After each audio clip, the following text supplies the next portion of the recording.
Have you ever wondered what happens to you during your sleep? My goal today is to explain that and to do it without you actually passing out on the person next to you. In all honesty, I really find this to be a very interesting study when we come to understand what our sleeping patterns are, what effects they have, and how long they last for. As I've studied this topic, I've really grown in my understanding of what is occurring during this time and how it's important to our day. The reason I decided to study this is because I knew that, or I had heard from people, weird things that do happen during our sleep. And it turns out some of them are true. Some of those things I will address today and help you understand why they happen and the pattern that occurs during our process of letting our minds and our bodies rejuvenate. That's exactly what our sleep is meant for. And there's two different cycles that make up our sleeping pattern. There's the NREM sleeping cycle, and there's the REM sleeping cycle, which work together to create one cycle. The NREM stands for non-rapid eye movement, and REM stands for rapid eye movement. During the NREM, there's three different parts that break up, that make this up. In the REM, there's just one part. They work together to create, at first, a 70 to 100-minute period, 100-minute cycle that occurs for the first two cycles, and then after that it grows into a longer period from 90 to 120 minutes. And this is essentially exactly what our body is going through all night as we sleep. It starts out with N1 being the first part of the NREM cycle. Now, I want you to think back to high school. Think back to that time when you were in class and maybe it was you, maybe it was a friend that you had who they weren't too excited about the lecture that was happening in history class, and you saw them start to nod off. Well, what they're experiencing there is they're experiencing the N1 sleep cycle. This cycle usually lasts about 10 minutes. It's when our brain activity and heart rates start to really lower. We start to have sudden twitches and jerks that are common. We start to go into a state where we feel we're unconscious, but we're actually not. We still are conscious at this point. We can hear the distractions around us. The funny thing is we have no willingness to react to the things that are going on. We feel unable to react. This cycle then leads into the N2 part of our NREM sleep. N2 makes up 45 to 50% of our total sleep time as adults. It's when our muscle activity actually starts to decrease.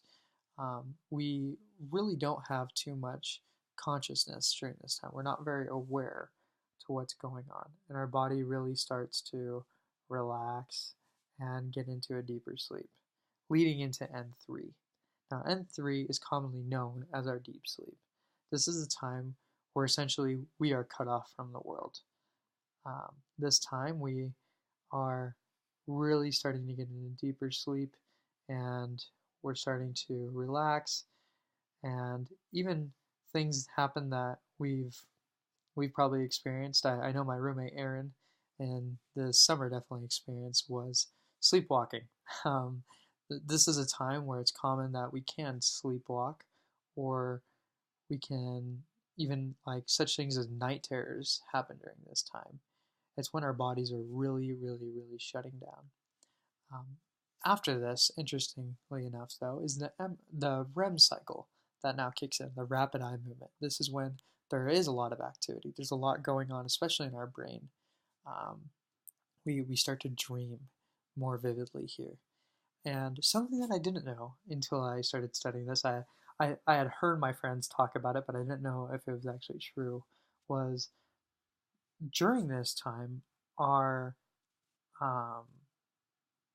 during this time is when our muscles and our bodies actually start to become temporarily paralyzed.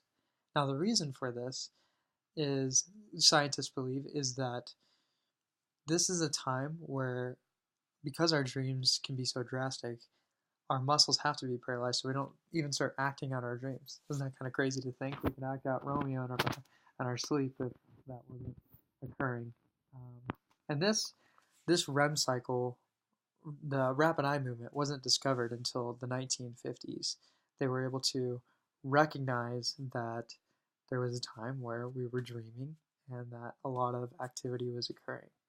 Now, what can we do with this knowledge of the NREM and the REM cycles? Well, we can come to a greater understanding of how we can make them more impactful in our lives.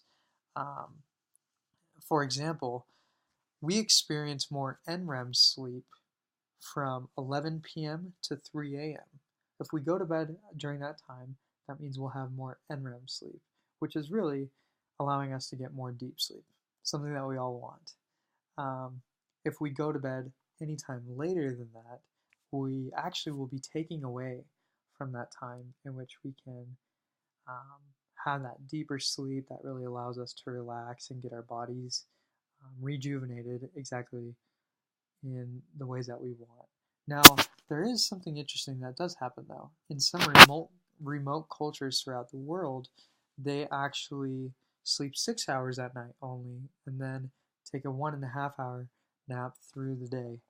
Um, and the reason why they do this is because it allows you to get an extra cycle a little later in the day. Um, as I said from the beginning, though, it isn't something we just commonly think about. You know, I know since I've been researching this, this is when I've commonly thought about, wow, what happened last night? What happened in that dream?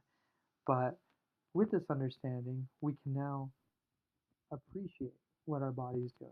We can appreciate the fact that we're getting the rest that we need. We're getting rejuvenated.